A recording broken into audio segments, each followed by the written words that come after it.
Today I'm going to show you how I went from 0 to 100k deposit by the age of 23 for a London property, and how you can too.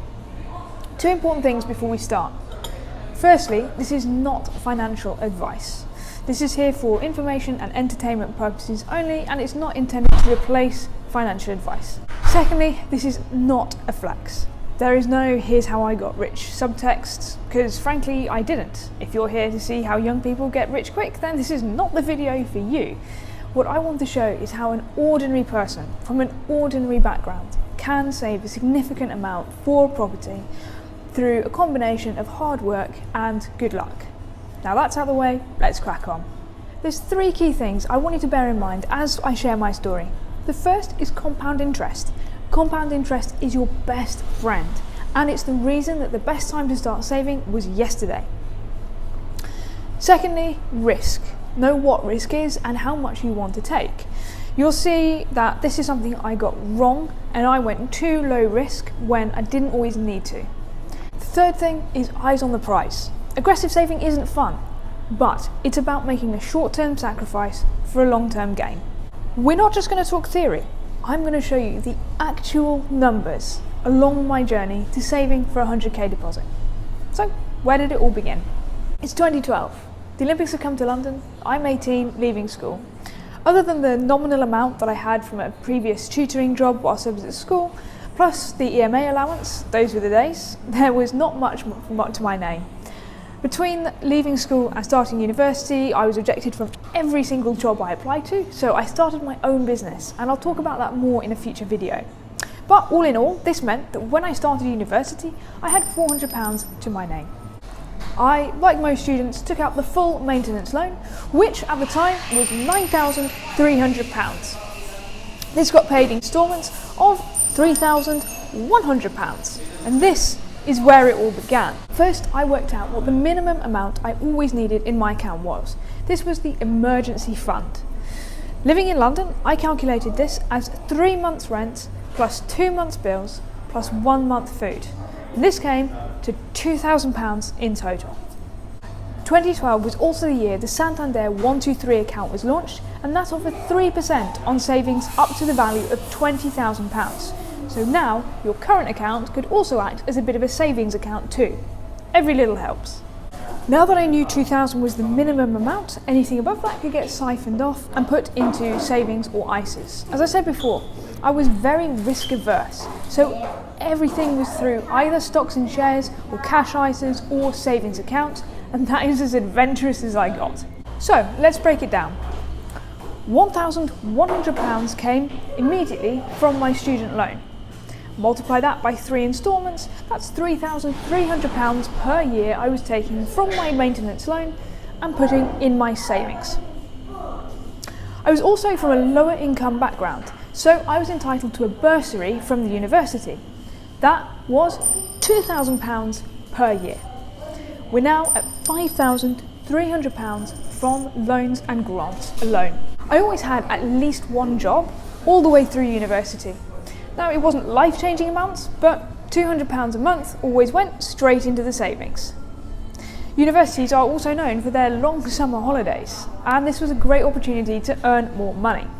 I either always had a full-time job or an internship through these times, and that gave me an extra £3,000 into the kitty, which went straight into the savings.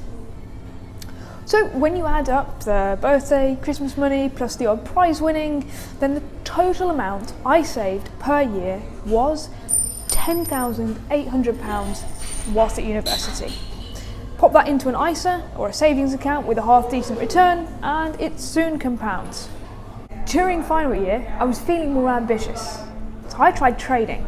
Now, that experience warrants a video all by itself, but all I'll say for now is that I put £200 into an account, and being risk averse, I scraped the profits off every week and put them into my savings account. Now, it was a bit of a roller coaster, but on average, I was able to make about £50 per week for the 6 months that I did this. Was it efficient? No. Did I maximise my earning potential?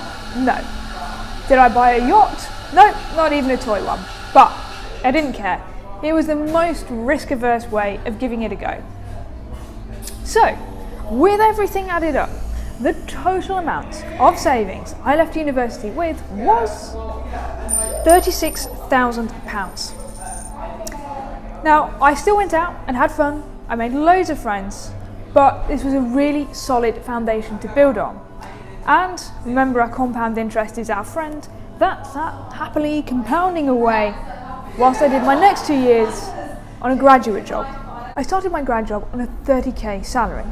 Your take-home pay after tax is £2,000 a month. Now, I also decided to live at home during this time, and so that I could really save on rent and just general living expenses. So, because of that, I was able to save a total of £15,000 that year.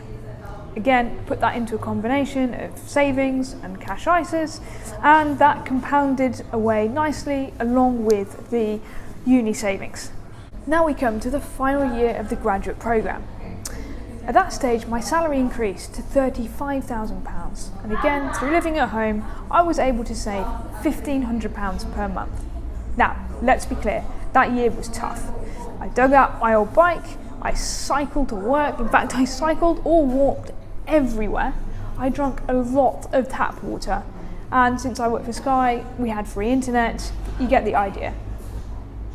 But this was the home straight, and at this stage I started viewing properties to keep me on the straight and narrow. So, that year I saved an additional £18,000, which gently accrued interest in a low-risk savings option. So, by the end of grad year 2, which was August of 2017, here was my total savings after interest. But what about the rest? Well, this breakdown is 72% hard work and 28% good luck. Now, I put good in inverted commas because just before university, my grandmother passed away. From this, I received an inheritance, and it was in the form of cash and a savings bond that paid me £8 per month. And that £8 got scraped away and put into savings. Now, £96 per year doesn't sound like much, but it all adds up. And when you're accruing through compound interest, it all helps. Absolutely every penny of that inheritance was stashed away in a stocks and shares ISA. And again, compound interest was my friend here. So here's what it looked like after 5 years. Now we're at a running total of £92,400. What about the last bit? Well, just as it looked like I was going to have to push the property purchase back by 6 months, luck landed at the perfect time. It turns out that my paternal grandparents had opened a savings account for me when I was a baby. 23 years later, it had slipped under the radar, and so an extra £5,000 was added to the fund just at the perfect time. Having viewed my perfect place, I was in love with it, but I needed a little bit more to get me across the line to 100k to make it affordable. Now, I'm extremely grateful that my maternal grandparents preponed my inheritance, which enabled me to seal the deal. So what have we learned? Well, as I was reflecting on this experience, 5 things come to mind. The first is compound interest. We spoke about this at the beginning, but compound interest is absolutely your best friend. Especially if you're risk averse, every little helps. The second is risk. You saw that I've taken a very low risk approach throughout the whole savings journey, and probably too low risk. I could either have hit this target earlier or made more and not had to rely on my grandparents for the last bit if I had taken a higher risk approach. At the end of the day, find what's right for you. The third is, if your goal is to purchase property, make sure you keep looking at property prices. The thing about property is that it's a moving target. House prices are changing all the time, and it doesn't always feel nice, but it's important that you know what you're dealing with, and so you don't get a nasty shock at the end. The fourth is that things like walking and cycling are totally underrated. I was able to drastically drop my travel expenses through getting my bike and cycling and walking around, especially if you're living in a city, and honestly it taught me some new routes around London and made me fall in love with this city all over again. And the last is that you can still have fun. I had friends, I still went out, I made the most of student and group discounts. If you're into comedy, then there's loads of free comedy gigs around London, and doesn't mean you can't have a drink, just drink singles, not doubles. Your body and your bank account will both thank you. So this is my story. It took a lot of hard work with a dose of good luck as well. But I hope I've proven that you can start with nothing and build yourself a solid financial future early in life. I wish you all the best. I hope this video has been useful. If it has, please give it a like, comment with your experiences down below, and subscribe for more content like this. See you on the next one.